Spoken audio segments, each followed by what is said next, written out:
Hello and thanks for staying with us. This is Focus Nigeria. My name is Amechi Anapwe. Now, in Oyo State, a decision by Governor Seyi Makinde has ignited what is seen as a storm that cuts across law, tradition, and politics. Now, just days ago, the governor proceeded with the coronation of 3 Ibadan high chiefs as Obas in absentia, despite their formal request for a postponement and their conspicuous absence from the historic ceremony at Mapo Hall. What should have been a routine elevation within the revered Ibadan chieftaincy system has now spiraled into a full-blown controversy. Yes, legal experts are divided, with some insisting that a coronation without the physical presence of the beneficiaries has no grounding in customary or constitutional law, while the state government maintains it acted within its powers under existing statutes. Beyond the legal arguments lies a deeper cultural question. Can tradition be reshaped by executive authority, or does the move risk undermining centuries-old structures that define legitimacy in Yoruba monarchy? But perhaps even more significant are the political undertones, and there are many here. One of the newly crowned Obas, a serving senator, is widely believed to have governorship ambitions, raising questions about whether this controversial coronation could reshape alliances, influence power blocks, and redraw the political map ahead of the 2027 governorship election in Oyo State. So many believe the inclusion of the 7 senators as one of the Obas was a move to exclude him from running for governorship under the APC. And so in the first part of our discourse today, we will examine the legality, the cultural implications, and the political consequences of a decision that may well echo into the race for Agodi Government House. That will be in 2027. January, to be precise. I'll be joined by Comrade Akinloye Oyeniyi, the Zonal Publicity Secretary for the Southwest Zone of the People's Democratic Party, PDP. After the Oyo chieftaincy controversy, we will assess the implementation of the 4 new tax laws that took effect January 1, 2026. Months into their implementation, more than 3 months, the first quarter gone. Critical questions remain: are these reforms delivering the expected results? Are businesses and individuals coping with the changes or struggling under increased compliance burdens? And perhaps most importantly, is the government striking the right balance between taxation and economic growth? From concerns over multiple taxations to issues of enforcement, transparency, and accountability, stakeholders across the sectors, that's the private and public sector, the civil service society, are also closely watching how these laws are being applied. And in the second part of our discourse today, we'll take a closer look at the implementation of these 4 new tax laws. We'll look at the gains, the gaps, the miscommunications, what it all means for Nigeria's fiscal future, and how tax laws will apply for aspirants seeking political offices in the 2027 general election. I'll be joined by Dr. Kennedy Wundu, a chartered accountant, tax consultant, and former chairman of Chartered Institute of Taxation of Nigeria for the FCT. We'll go for a break now. When we come back, 2 issues: Oyo chieftaincy controversy and its 2027 governorship election, and we'll assess the implementation of the 4 new tax laws after the first quarter of this year. Just stay with us. I was the returning officer of Buhari in 2014 in Lagos when he became the candidate. That's during the party primaries. It is God and Tinubu that gave him the ticket. God first? Yes, God first, Tinubu second. What role did Tinubu play? Exactly. You see, that time, Kwankwaso was governor of Kano State, including my state, Jigawa, Kano, and some parts of the northwestern part of the country did not vote for Buhari. He lost some votes there, what I'm saying. But all the votes in the southwest were driven by Tinubu. PDP is dead, honestly, and it's their own making. Simple, that's just it. And we are just harvesting their their incapacity to manage their internal crisis. And in every party, you find crisis. But they couldn't manage their crisis. So we are harvesting that. And we're lucky that they couldn't get their acts together. So I call on my brother, you know, and also my other brother in Bauchi State, you know. Who visited the president last? Yes, I am also advising him, I'm calling on him to please come to APC. And I promise now on behalf of my party, I will talk to each and every one of them. I'm quite close to all of them. I will advise them that they should please come and join us so that this country will, you know, continue in the good state. We cannot be a party to making this country one party state. We don't like it. We don't want it because there is no democracy. But that's why we're heading. Well, listen, there is no democracy without opposition. Simple. And nobody tells you that with all these governors coming, that we shall win the election. Nobody knows. I mean, the people will decide in the long run. So, but then, what do you expect us in APC to do? If any governor wanting to join us, we'll tell him no. No. But just like what I told you, it's their own making. PDP was the biggest opposition, but they did what they did, starting from the convention of 2023. Well, when we were in opposition, there is nothing we didn't do in this country, you know, to oppose. We refused to join the way some of them were joining. But why they are joining is because they have no party, no platform, really. So that's not their fault also. I mean, it's not our fault, it's their fault. The number one antidote to poverty is capital. Everywhere in the world, always and everywhere. Without capital, you will be in poverty. There is no country in the world that has overcome poverty that does not give priority to capital, starting with human capital. And I agree that it was good that we removed the subsidy that we did. But I'm also saying that you got to protect the people when things get out of hand. So what do you have for resilience? You know, what do you have to use to, you got to have something. Because what we have is a series of shocks. The most serious one is the energy shock, and I think Dangote talked about it. And you have to have energy. Every organism, whether it's a living organism or a non-living organism, needs some sort of energy if it is going to perform. And you take away the capacity to get that energy, it paralyzes an economy. And that's what is happening throughout the world. That's what is happening even in the United States. Energy shock is different from inflation shock, in a sense, although there's a pass-through, because inflation happens over a period of time. But you can have an energy shock just right away, and then the person can be very badly impacted by that shock. So how do we cushion ourselves from this energy shock? We're very happy that we have Dangote and his refinery. If we didn't have the refinery, it would have been almost catastrophic for us. I'm just encouraging all of us that the important thing that this war in Iran should be teaching us a lesson, that we should be prepared in case another thing worse than this comes. And even beside that, we should always be ready and be competitive, you know, for our own dignity and respect.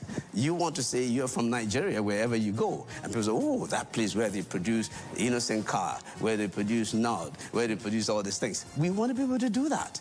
And so we need to patronize made in Nigeria goods and stuff. And then that encourages people to do that more. The governments need to pay more attention to that. The governments should allow themselves to come to training, government officials. I know that they know a lot already, but they can learn some more too.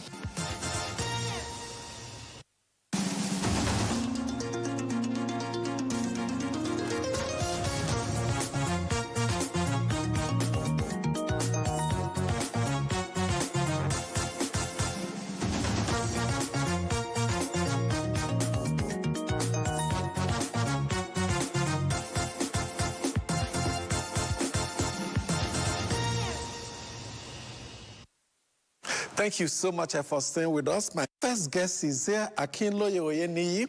He's the Zonal Publicity Secretary for the People's Democratic Party in the Southwest zone of the country. Thank you so much, for joining us. Thank you very much for having me. Usually, chieftaincy is devoid of politics, but it appears it's not the same in Oyo State. Now, let's set the template. Okay. The governor coronated 3 Obas within the Ibadan chiefdom. Yes. They were coronated in absentia, Yes. and one of them is Senator Sharafuddin Ali, Yes. an APC member and a governorship hopeful. And a sitting senator. A sitting senator, correct. Now, what some of you are saying is that the action of the governor in coronating him is wrong. But first, let me represent the position of the state government. Okay. That what they did was in line with the status that it was strictly governance and chieftaincy matter. Yes, you know, under Nigerian, under our current government, the installation of traditional rulers is vested in the state government. Fine, on that they are correct. But you know, in every state and every kingdom or chiefdom, you understand me now, they have traditions. They have traditions. Even in the Yoruba palace, it is said, not only in Yoruba, that you cannot shave somebody's head in his absence. How do you crown? Crowning is when a particular traditional object is placed on somebody's head. Were those heads, were they available? So why were they absent? No, you know, when the elevation, the Ibadan traditional, this thing is by elevation, it is Republican.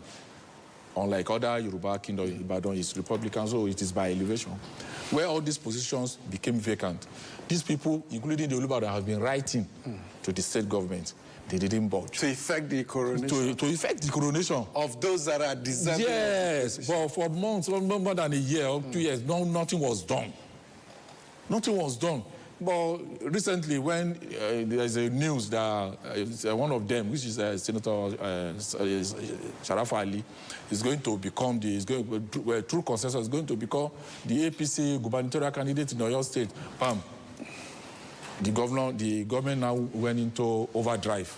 And they now gave a coronation date, I think within a week.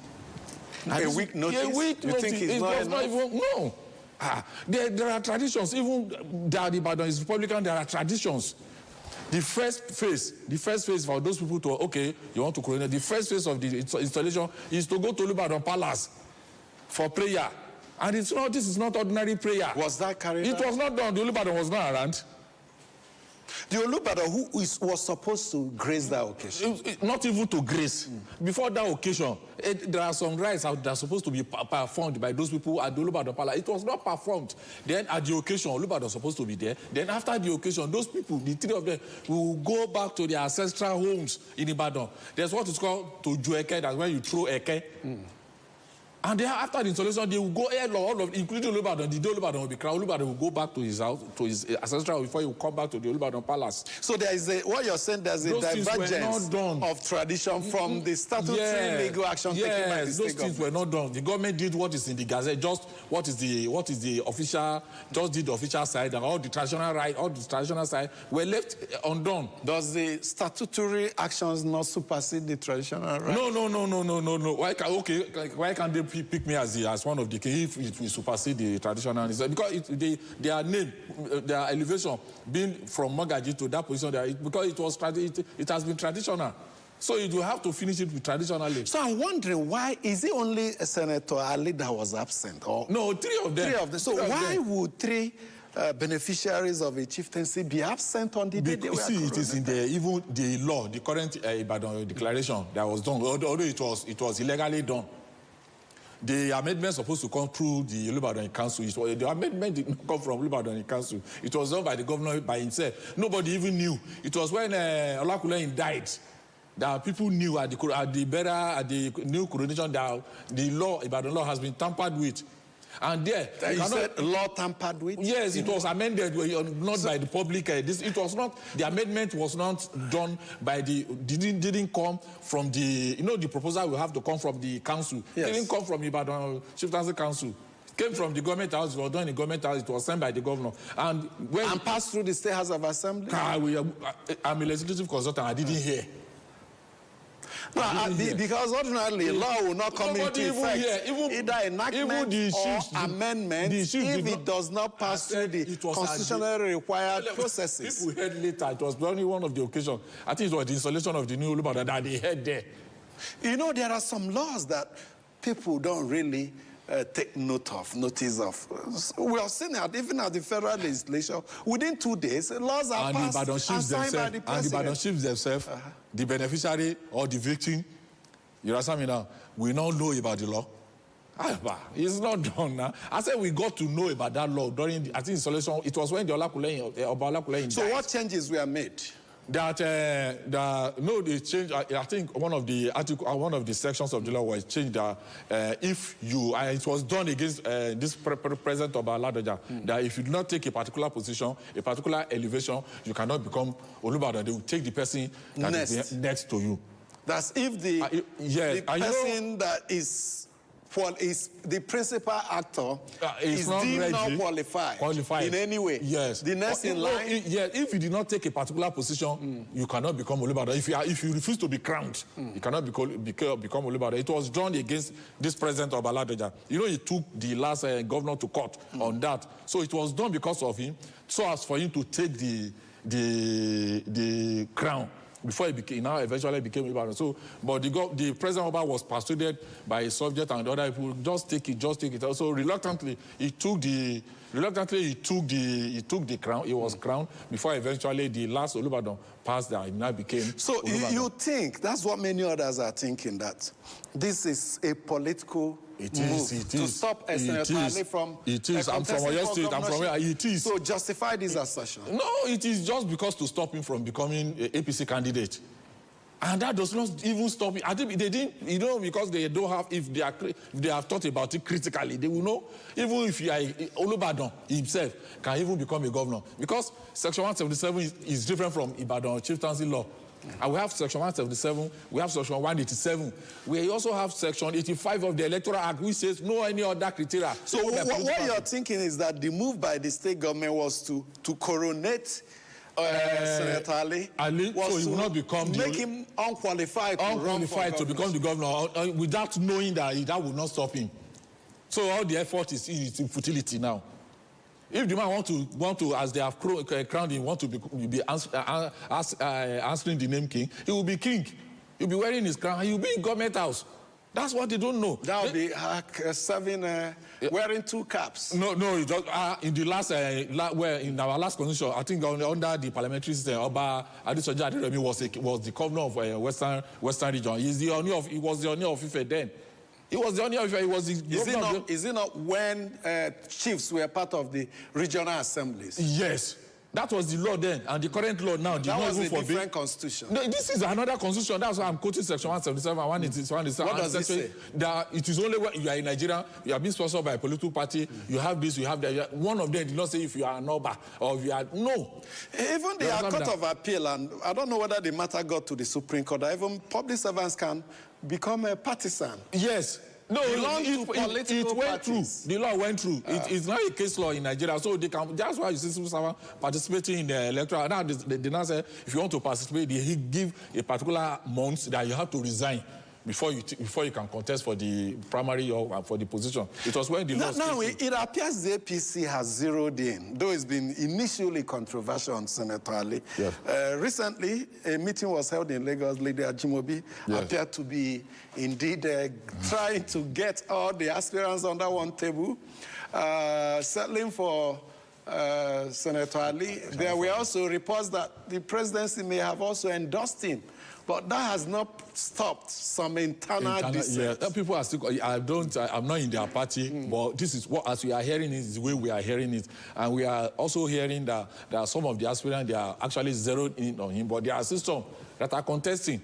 It is not only him. People are saying on their aspiration that they want to become the governor of Oyo State through APC on their distance. So I'm not a member of their party. I can't speak for them. But with what we are hearing and with what the state government has done, I think eventually, because if the man is not that heavy, the rumor is not that, it's also heavy and thick, the state government will not take that decision, that jamboree coronation that they did, that wasted Oyo State money to do.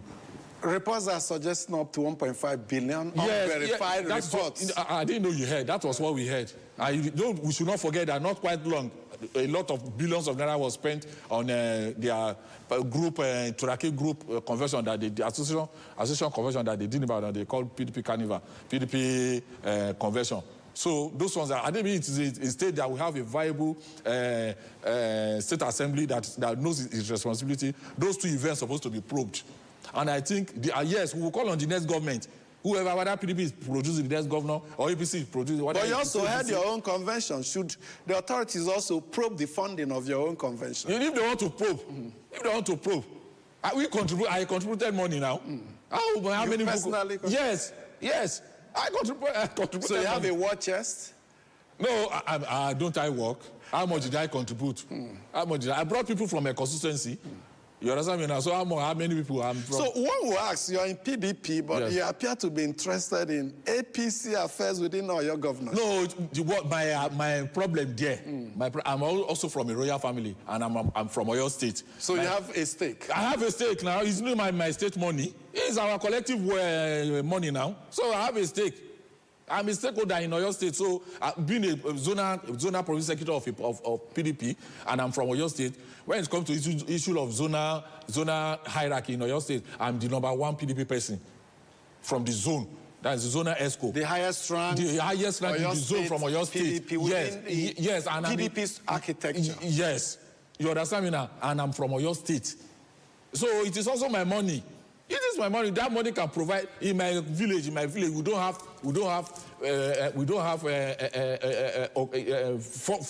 functional primary healthcare center. It was me that wrote to primary healthcare development agency that to help us out. We don't have. And these things are supposed to be under if you look at the hierarchy of a primary healthcare development agency, supposed to be under the state government. Nothing. Well, one mind tells me that these contests over the coronation of the Obas may get to the courts. If it gets to the court, that means the court will just nullify the coronation because the coronation was done improperly. It was improperly because done. By law, the coronation has been done. No, installation was done, not coronation. So that's why I said perhaps it's only a court that can... It's only a court. It's only a court. I'm only saying that I'm only telling you the process. The first process is traditional rights to Olubadan Palace, which was not done.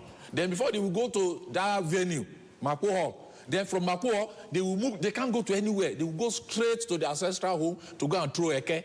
Eke was not thrown. None of them threw Eke in the ancestral home. Now you say they are kings. Mapo Hall, Center of Cultural and Political Activities. Yes, in it, but I've been there several times. There's no governorship candidate that will not get there to declare. Yeah, but how will you describe the relationship between the Olubadan and the governor for your state?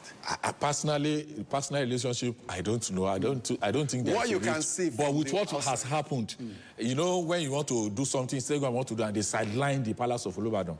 But because what they're supposed to have come to me to come and do, they didn't come to me to do it. I didn't allow them to come to me to come and do it because those people, they actually wrote back. Despite the fact that they gave them short period, they actually wrote back that they are not ready now. I'm the one that want to. It's my right. It's not even the governor's right. It is my right. It's my traditional right to be crowned, and I'm not available because the absence of the Olubadan also is voluminous. Yes, because Olubadan was not around too. You know, when you want to do something, if let's say we are in association, we want to do a program, we must agree. If we put a date that your daughter is wedding, it's your daughter's wedding, and we say we want to do, you will not be there. You will not come to the election and abandon your daughter. Will PDP present a candidate in Oyo State governorship? Definitely. People are coming up. We have experience. People are coming up. So likely 3-horse race? Is that what you're saying? It will be more than 3. APC? APC, PDP. If ADC will be able to. We don't know where Makinde Group will head to. I don't know. They said we heard that they are going to APP. Later, yes, we started seeing some things, but we don't know how true that they are going to NDC. I pray they will not go and scatter the NDC the way they wanted to scatter PDP for us. I pray so. We have to thank you so much, Akinloye Oyeniyi, Zonal Public Secretary for the PDP in Southwest, for giving us your time. Thank you very much for having me. Let's go for a break now. When we come back, 4 new tax laws. How far after the first quarter of 2026? Stay with us. At the last election, part of the legal crisis arose from the fact that INEC styled or titled its regulation guideline and regulation. And the courts, again, erroneously took the view that guidelines are advisory, they are internal rules, and therefore INEC is not bound to follow them. So INEC has to develop a much more formalized, rigorous rule-making process that involves reconsultations, opportunity for notice and comment. Notice and comment, meaning you tell people and they send in comments, like what the leader of the IPAC is saying. Those are things they should put in writing to INEC based on the notice INEC gives. Even if it's 48 hours, they submit it. INEC sits as a commission. And that's the problem. The rules are not just to burden process. It's to create orderliness, clarity as outcome. And that's the problem why Nigerian political process is mad.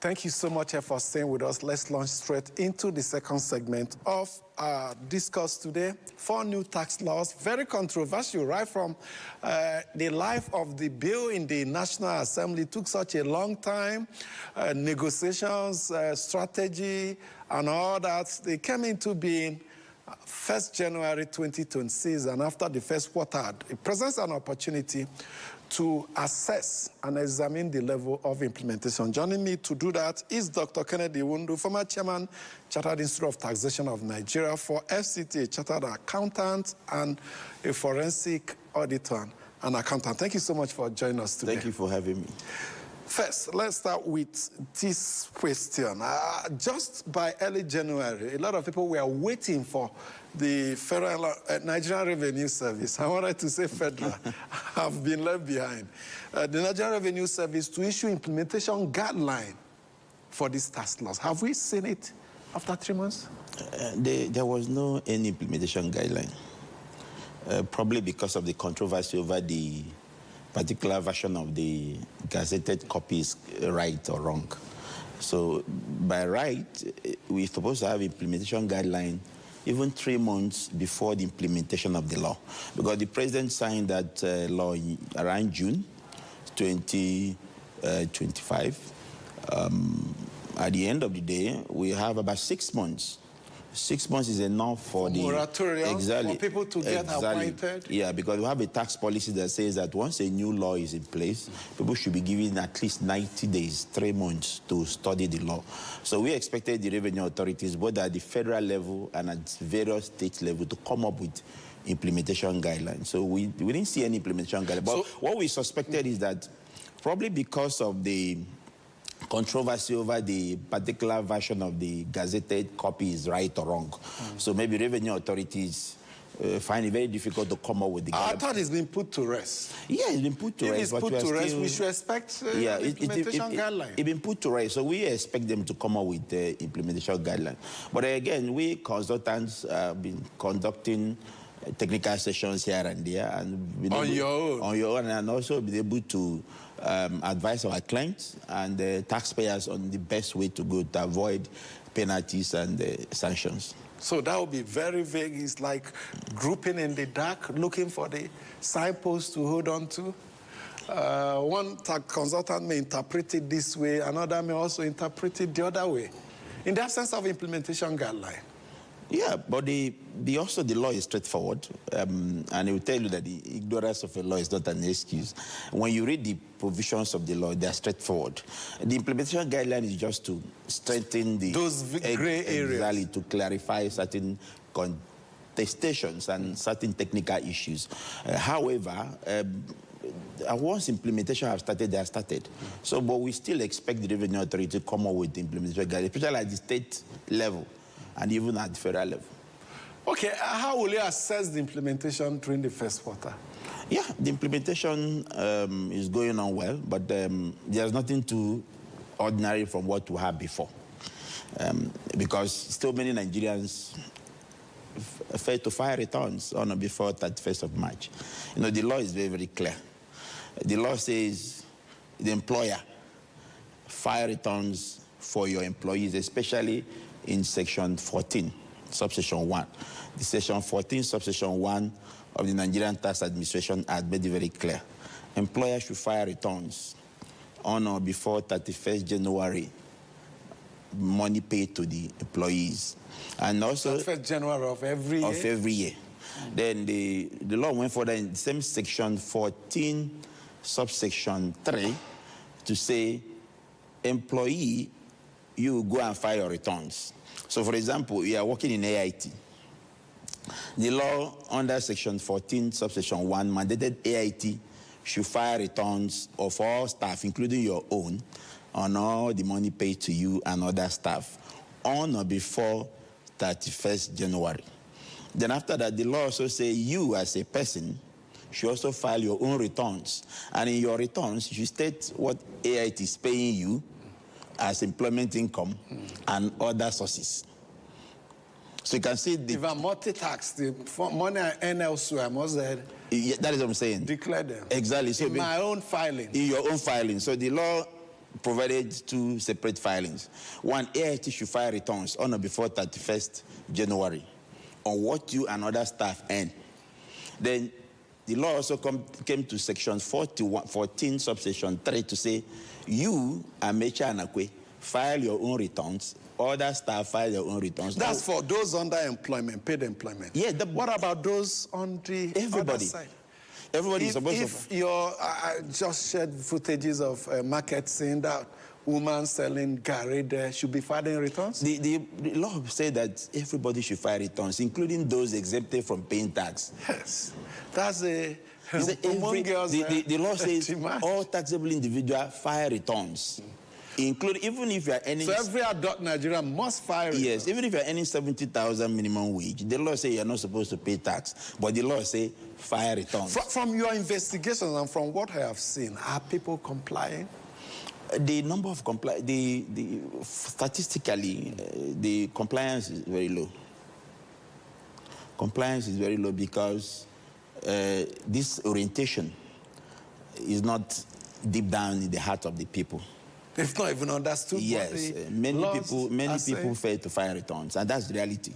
And that's a crime under the tax law? Yes, that's the reality. Punishable, I guess. Many people fail to file returns. Punishable by fine? Even the staff of so many revenue authorities, even the staff of so many revenue authorities have not filed their own returns. No, that's the real. I asked a staff of FCT IRS, have all your people individually, because FCT IRS will file for everybody. Yes. But you people, have you filed? We say for where? So for those who know that are finding it difficult to comply. If the staff of the revenue, you have 37 internal revenue service across the country, including the Nigeria Revenue Service. If all their staff, majority of them have not filed returns, so what do you expect a market woman to do? So what we are saying is that... Becomes a tall order. Exactly. So what we are saying is that the orientation, tax orientation in Nigeria is still very low.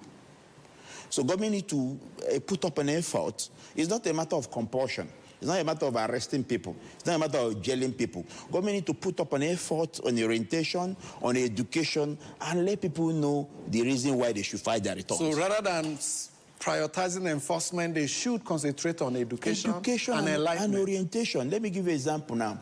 The law under Section 71 of Nigerian Tax Administration Act empower the Revenue Authority to automate their administration, introduce technology in your administration. So many state internal revenue services across the country, including FCTRS, has developed a new portal for filing of returns. So where citizens can file online? And file online. The question is that how many people know that portal? How many people can file through that portal? How many people have been educated to file returns through the portal? So, although we have advised that for this year... How many people even knows what to file? Exactly. So we have advised that this year they should allow manual filing to go on. So that by this time next year, people will begin to learn about their portals, about the online filing platform, how you can put in your password, put in your email, you give you opportunity to put your income, your reliefs, and you can file your returns. And if you have taxes you need to pay, you pay online, or you make payment in the bank and attach the evidence of payment online. So the law says automate. Use ICT in administration. Use ICT in filing returns. Use ICT in collecting taxes. Use ICT in raising assessment. Use ICT to give tax clearance certificate. Use ICT to make your administration very easy. Digitize the now, taxes. everybody will follow that process of using the ICT. So now is the opportunity for, like, the residents of FCT now. I don't know how many of them that have they're only educated that can go to the portal and file returns. So our advice is that we've discussed with the chairman, allow many people to file manually. Then between now and next year, a lot of information and education orientation can be given to people to file. What about corporate organizations? Are there so much changes in the new tax laws from the old one, and how will you assess the implementation so far?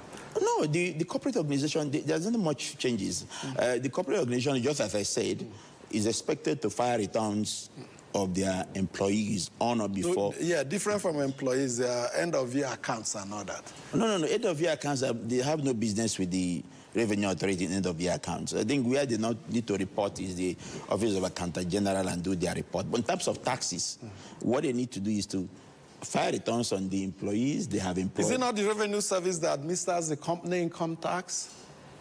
Yeah, but that is the federal, is the Nigeria Revenue Service. Yes. For the most companies that have 31st December as an accounting date, their deadline for filing returns is 30th June.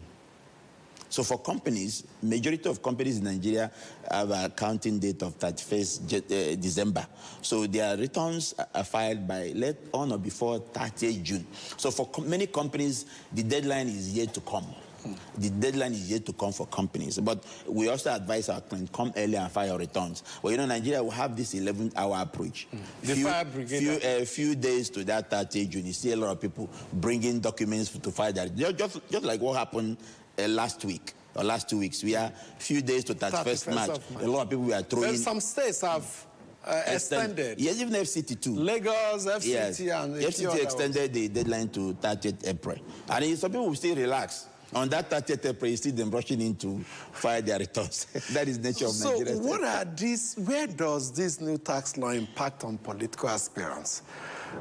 Because failure to file your tax is ground for disqualification, even pre-election matter. So many people are saying nowadays that there's a huge trap, booby trap for those that will not be meticulous, especially those seeking political offices, that part of documentation will be those taxes, including your IDs you're to file it now.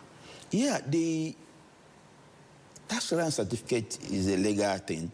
Section 72, subsection 2 of the Nigerian Tax Administration had made it very explicit that any agency of government, any ministry of government, any department of government should demand for a tax clearance certificate when dealing with anybody. If you go to immigration today, they have right to say, if I want international passport. Yes, immigration can say, let me see your tax clearance certificate. The law is clear. Go and read it, section 72, subsection 2. This is institutional. Those ones have not been implemented across the laws are there. It's just implementation we are waiting for. If you go to VIO or road safety to say you want your driving license, they have right to say, where is your tax clearance certificate? This is institutional mechanism to combat tax evasion. They say any minister and government parastatal has no business dealing with anybody without demanding for tax clearance certificate. So INEC is not an exception.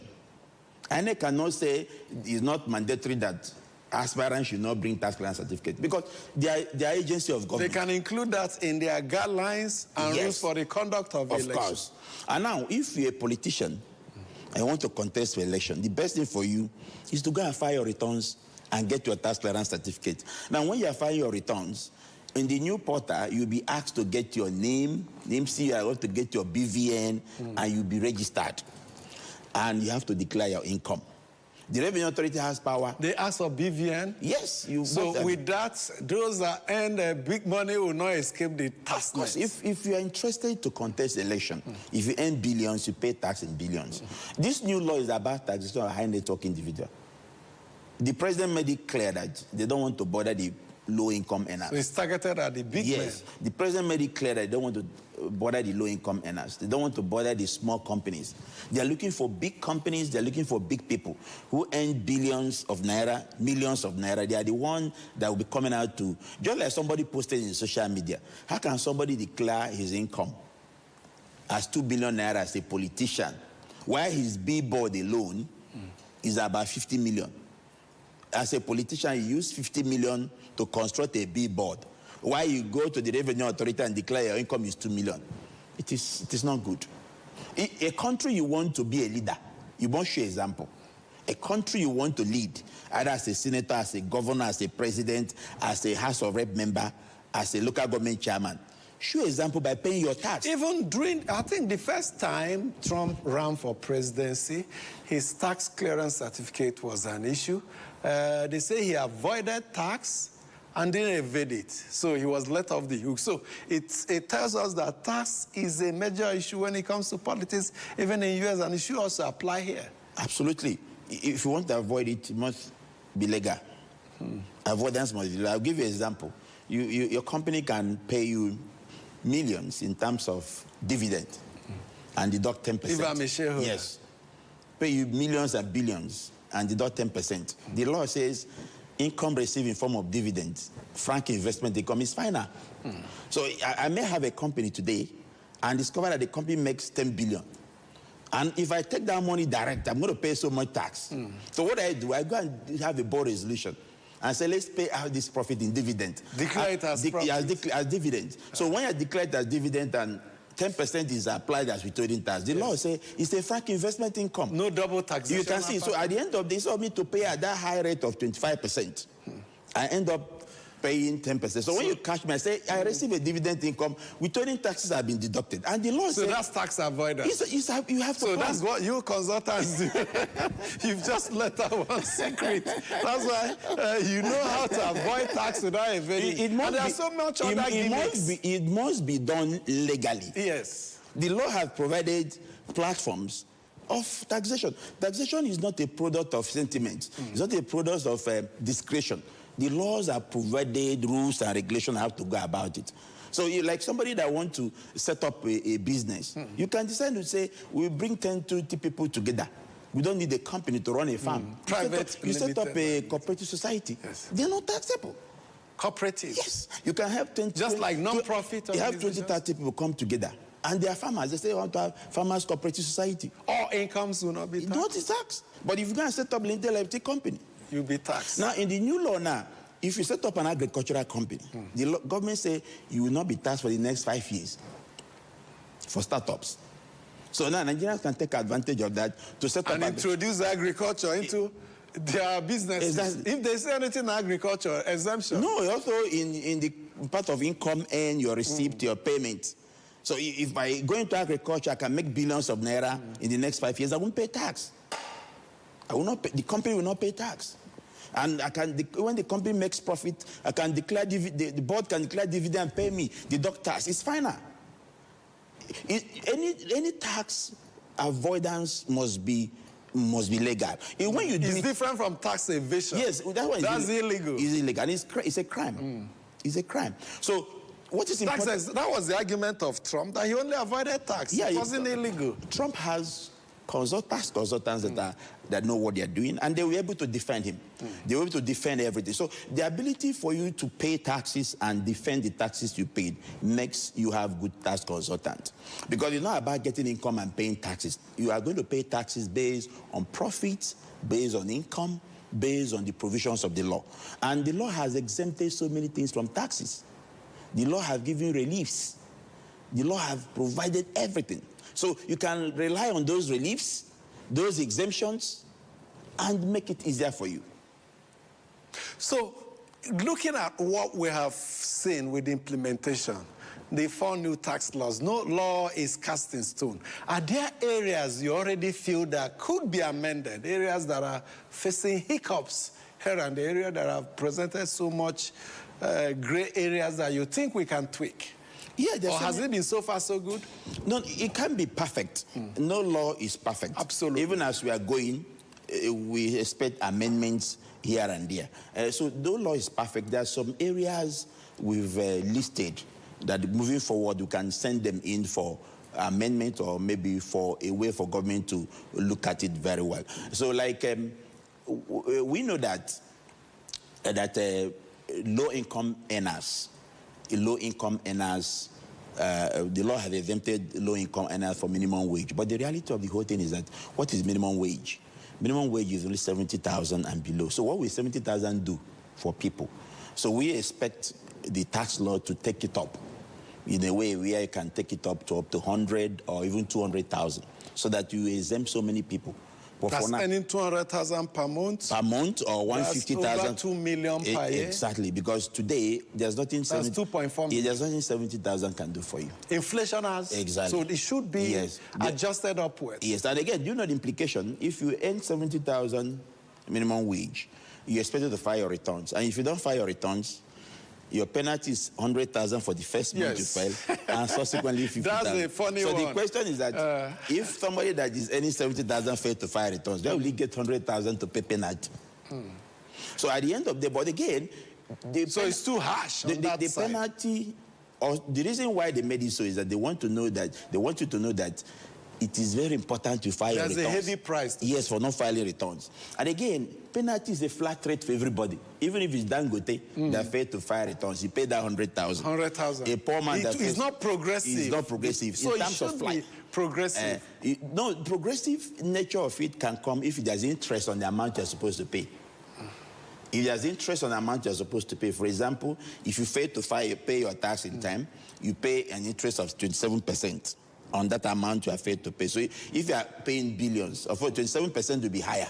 If you are paying in thousands, 27% will be lower. So this is where progressive nature of it comes. But when the top of late penalty is flat rate for everybody, whether you're rich or you're poor, is that the amount everybody is going to pay.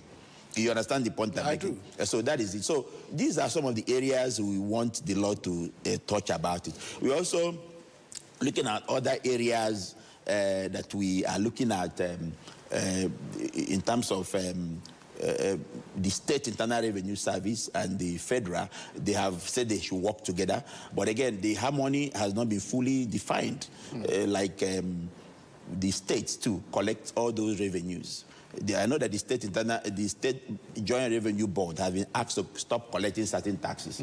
But then if you don't amend the Constitution to limit the number of taxes the state are collecting and local government are collecting, they'll still be collecting those taxes.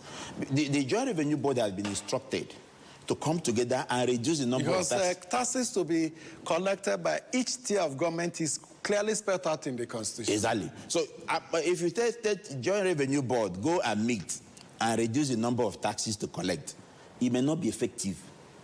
Because when they meet, some of them may not still refuse, they may refuse to steal because they are already collecting those taxes and they have used it for internal generated revenue. They are already enjoying it. So telling them to drop those taxes is difficult. So the only way is also to find a constitutional way of going to the Constitution to say, state, you now collect 3 taxes, maybe personal income tax, development levy, and maybe tenement rate.